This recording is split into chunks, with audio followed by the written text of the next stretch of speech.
नमस्कार। क्या हो अगर मुक्ति कोई मंजिल नहीं बल्कि हमारी अपनी असलियत हो। तो चलिए आज हम अष्टावक्र गीता के उस क्रांतिकारी संदेश में उतरते हैं जो आध्यात्मिक खोज की पूरी किताब को ही पलट कर रख देता है। यहाँ कोई लंबी यात्रा नहीं है, कोई धीरे धीरे चलने वाला रास्ता नहीं, सिर्फ एक सीधी तत्काल और जोरदार घोषणा है। और वो घोषणा क्या है? किताब खुलते ही पहला वाक्य जो सामने आता है वो है, आप पहले से ही मुक्त है। सोचिए, ये कोई वादा नहीं है कि आप भविष्य में मुक्त होंगे या बहुत साधना करने के बाद कुछ मिलेगा। नहीं, ये एक ऐसी सच्चाई है जो अभी इसी पल मौजूद है, बस उसे पहचानना बाकी है। और यही एक विचार हमारे आज के पूरे विश्लेषण का दिल है। तो चलिए पहले खंड को देखते हैं, जिसे हम कह सकते हैं एक क्रांतिकारी घोषणा। देखिए, ज्यादातर आध्यात्मिक ग्रंथ क्या करते हैं, वो आपको एक नक्शा देते हैं। वो बताते हैं कि मंजिल वहां है और ये रहा रास्ता। लेकिन अष्टावक्र गीता वो आपको सीधे मंजिल पर ही लाकर खड़ा कर देती है। वो कहती है, नक्शे की जरूरत ही क्या है, तुम तो पहले से ही यही हो। तो जाहिर है, एक सवाल मन में उठता है, अगर हम सच में असल में स्वतंत्र हैं तो फिर ये बंधन कैसा? ये जो घुटन महसूस होती है, ये क्यों है? और अष्टावक्र गीता का जवाब बहुत सीधा है। वो कहते हैं कि ये बंधन कोई हकीकत है ही नहीं, ये तो बस एक गहरा, बहुत गहरा भ्रम है। बस एक विचार जिसे हमने पकड़कर सच मान लिया है। अच्छा, तो इस भ्रम को समझने के लिए हमें दो चीजों के बीच का फर्क साफ साफ देखना होगा। एक तरफ है आत्मा, मतलब हमारा असली स्वरूप। सोचिए, ये एक विशाल शांत महासागर की तरह है, गहरा, स्थिर, जो कभी नहीं बदलता। और दूसरी तरफ है ये जगत, यानी हमारी ये दुनिया। ये उस महासागर की सतह पर उठने वाली लहरों जैसी है, आती हैं, जाती हैं, बदलती रहती हैं, अस्थायी हैं। तो बंधन कहाँ से शुरू होता है? बस यहीं से, जब हम खुद को वो छोटी सी लहर मान लेते हैं और ये भूल जाते हैं कि हम तो असल में पूरा का पूरा महासागर हैं। और इसी समझ के साथ हम अपने दूसरे खंड पर आते हैं, स्वतंत्रता, जो कि एक मौजूदा तथ्य है। यहाँ पर मोक्ष की जो पारंपरिक धारणा है गीता उसे पूरी तरह से उलट देती है। हम अक्सर क्या सोचते हैं कि मोक्ष कोई इनाम है जो एक लंबी, कठिन यात्रा के बाद मिलेगा। लेकिन अष्टावक्र इस पूरे विचार को ही खारिज कर देते हैं।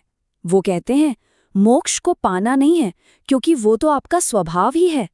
मुक्ति का मतलब कुछ नया बनना नहीं है, बल्कि सिर्फ इस बात को पहचानना है कि आप तो कभी बंधे हुए थे ही नहीं। तो ये जो पहचान है, ये कोई एक झटके में नहीं होती, बल्कि 3 स्तरों पर गहरी होती जाती है। सबसे पहले आता है निर्देश, मतलब जब हम इस ज्ञान को सुनते हैं, समझते हैं, बौद्धिक स्तर पर। फिर आता है अनुभव, जहाँ ये समझ सिर्फ दिमाग में नहीं रहती, बल्कि मन को शांत करने लगती है, एक ठहराव लाने लगती है। और फिर अंत में आता है विघटन, वो अवस्था जहाँ मैं का जो एक अलग सा एहसास था वो ही पूरी तरह से घुल जाता है, विलीन हो जाता है। अब हम आते हैं तीसरे खंड पर, सभी प्रयासों का अंत। और ये शायद गीता का सबसे चौंकाने वाला विचार है। क्या हो अगर आपको पता चले कि आपकी मुक्ति की कोशिश ही आपको बांधे रख रही है? गीता यही कहती है कि अक्सर हमारे आध्यात्मिक प्रयास हमारे अहंकार को ही और मजबूत कर देते हैं। तो फिर सवाल है कि करना क्या है? जवाब है, कुछ नहीं। लक्ष्य है स्वभाव में टिकना, अपनी सहज प्राकृतिक अवस्था में बस ठहर जाना। ये वो स्थिति है जहाँ ध्यान कोई अभ्यास नहीं रह जाता, बल्कि एक सहज अवस्था बन जाता है। चेतना बिना किसी जोर जबरदस्ती के अपने आप में शांत रहती है। और इसी तरह असली त्याग, जिसे वैराग्य कहते हैं, उसका मतलब चीजों को छोड़ना नहीं है। इसका मतलब है अंदर से, मन से आसक्ति को छोड़ देना। दुनिया से भागना नहीं है, बल्कि दुनिया से चिपके रहने की जो आदत है उसे छोड़ना है। इस बात का पूरा सार इस एक विचार में है। जरा सोचिए, जब आप मन को शांत करने की कोशिश करते हैं, तो ये कोशिश कर कौन रहा है? वही मैं या अहंकार ही तो है। तो इस तरह प्रयास खुद ही एक बाधा बन जाता है, जो उस अहंकार को और जिंदा रखता है, जिसे हम मिटाना चाहते हैं। तो अब हम अपने चौथे खंड पर हैं, साक्षी के रूप में जीना। सवाल ये उठता है कि एक मुक्त व्यक्ति, जिसे जीवन मुक्त कहते हैं, वो इस दुनिया में जीता कैसे है? क्या वो सब कुछ छोड़ देता है? नहीं, ऐसा नहीं है। एक जीवन मुक्त के जीवन में कुछ बहुत खास बातें दिखती हैं।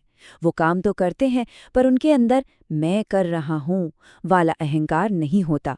वो दुनिया में रहते हैं पर किसी चीज से चिपकते नहीं हैं। उनका जीवन एक नदी की तरह एक सहज प्रवाह बन जाता है, जिसमें कोई तनाव या संघर्ष नहीं होता। और यही अवस्था कैवल्य की तरफ ले जाती है।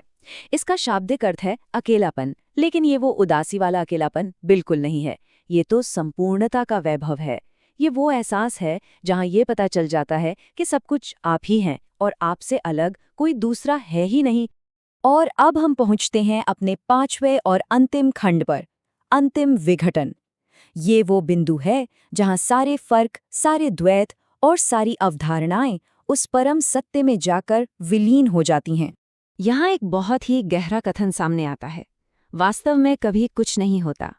अब ये सुनने में बहुत अजीब लग सकता है, लेकिन परम दृष्टिकोण से, जहाँ सिर्फ एक न बदलने वाली चेतना ही सत्य है, ये सारी बदलती हुई दुनिया एक भ्रम की तरह है, जैसे चेतना के पर्दे पर एक फिल्म चल रही हो। इसीलिए असल में कुछ भी कभी घटित नहीं होता। और आखिर में राजा जनक इसी मुकाम पर पहुंचते हैं जहां बस चुप्पी रह जाती है, क्योंकि जब जानने वाला और जिसे जानना है वो एक हो जाएं, तो फिर कहने को क्या बचता है।